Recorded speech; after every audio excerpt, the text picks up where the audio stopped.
Have you ever woken up, unable to move, a heavy weight on your chest and a dark figure lurking in the corner of your room? Many across America have felt this chilling presence, often attributing it to a ghostly or even demonic encounter.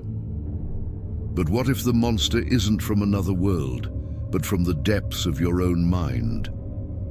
Tonight, we journey into the shadows of the psyche to explore sleep paralysis, a phenomenon where the mind awakens before the body does, creating a terrifying waking nightmare.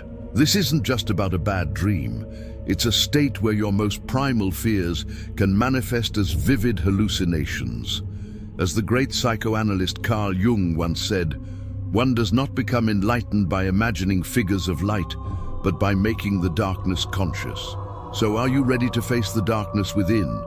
We will uncover 7 signs that what you're experiencing is not a supernatural assault, but a profound psychological event. Stay with us as we peel back the layers of your subconscious. First, let's talk about the feeling of being held down. During an episode of sleep paralysis, an intense pressure on your chest is common. It feels like an invisible force is pinning you to your bed. This sensation is not a demon. It's a byproduct of rematonia. This is the natural paralysis of your muscles during the REM sleep stage, which prevents you from acting out your dreams. When you wake up mentally, but your body hasn't yet received the signal to move, this muscular inactivity feels like external restraint. Your brain, trying to make sense of the conflicting signals, creates the narrative of being held down. Have you ever felt this terrifying pressure? Type "I am in control" in the comments if you claim power over your own body.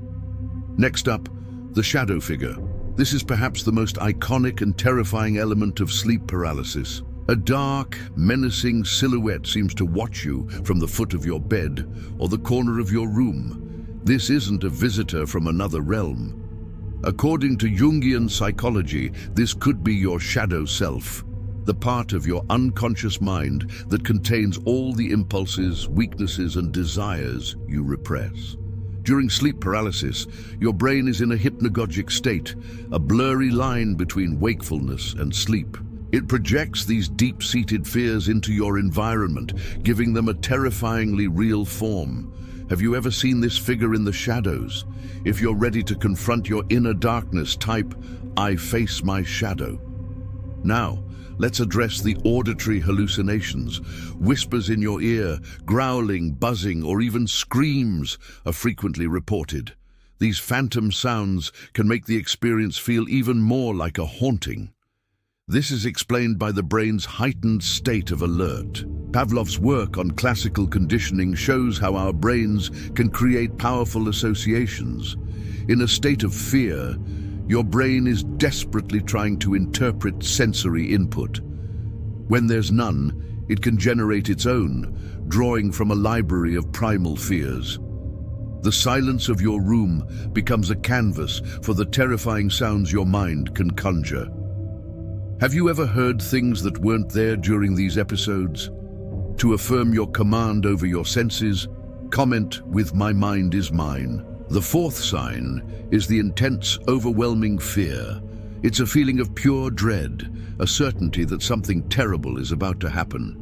This isn't just a reaction to the paralysis or hallucinations, it's a neurological event. The amygdala, the brain's fear center, is highly active during REM sleep and can remain so during sleep paralysis. It floods your system with fear signals without a clear, conscious reason. As Sigmund Freud theorized, our unconscious mind is a reservoir of repressed fears and anxieties. During sleep paralysis, the barrier between conscious and unconscious weakens, allowing this raw, unfiltered terror to pour through. Have you ever been consumed by a nameless dread? If you choose to master your fear, type "I am fearless" below. Let's move on to the 5th sign, the feeling of levitation or out-of-body experiences. Some people report feeling as if they are floating above their bed, looking down at their own paralyzed body. This might seem like proof of a spiritual event, but it's rooted in a disruption of your brain's proprioception, your sense of where your body is in space. The temporal parietal junction is responsible for integrating this information. When it's disrupted, as it can be in these transitional sleep states, your brain can create the sensation of being disconnected from your physical form. It's a glitch in your internal GPS system.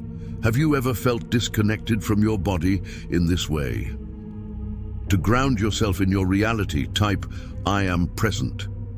The sixth indicator is the struggle to breathe. Many describe a suffocating sensation, as if their airway is being constricted. While terrifying, this is often a misinterpretation of normal breathing patterns during REM sleep. Breathing becomes shallower and more irregular. When you become consciously aware of this while paralyzed and in a state of panic, your brain interprets this shallow breathing as suffocation. The fear and the physical sensation create a vicious feedback loop. This aligns with behaviorist B.F. Skinner's ideas on how our perception of an environment shapes our responses. Your perception of being unable to breathe heightens the panic. Have you felt this fight for air? Affirm your strength by commenting, "I breathe freely." Finally, the seventh sign, a feeling of a malevolent presence. Even without seeing or hearing anything, many people just know they are not alone and that the presence wishes them harm. This powerful intuition is a projection of your own anxieties. Your brain, unable to identify a physical threat to explain the intense fear signals from the amygdala, projects the threat outwards. It creates a narrative of an unseen entity to make sense of the internal chaos. Alfred Adler believed our perceptions are shaped by our goals and fears. In this state, your brain's goal is to survive a perceived threat, so it invents one to fight against. Has an unseen presence ever filled you with dread? To declare your mental sanctuary, type, "My space is protected." Understanding these signs isn't meant to dismiss the terror of the experience. It's meant to empower you. Recognizing these phenomena for what they are, complex neurological and psychological events, is the first step toward taking back control. It's about making the darkness conscious. By learning the language of your own mind, you can begin to navigate these waking nightmares without being consumed by them. This knowledge is your shield, a form of psychological self-defense that transforms you from a victim of circumstance into an observer of your own powerful mind. The line between a spiritual nightmare and a psychological one is blurry, but the power to overcome it lies within you. By understanding the science behind sleep paralysis, you strip the demon of its power. You realize the shadow figure is a part of you. The whispers are echoes of your own anxieties, and the paralysis is a biological safeguard. You are not being haunted. You are experiencing the profound and sometimes terrifying theater of your own mind.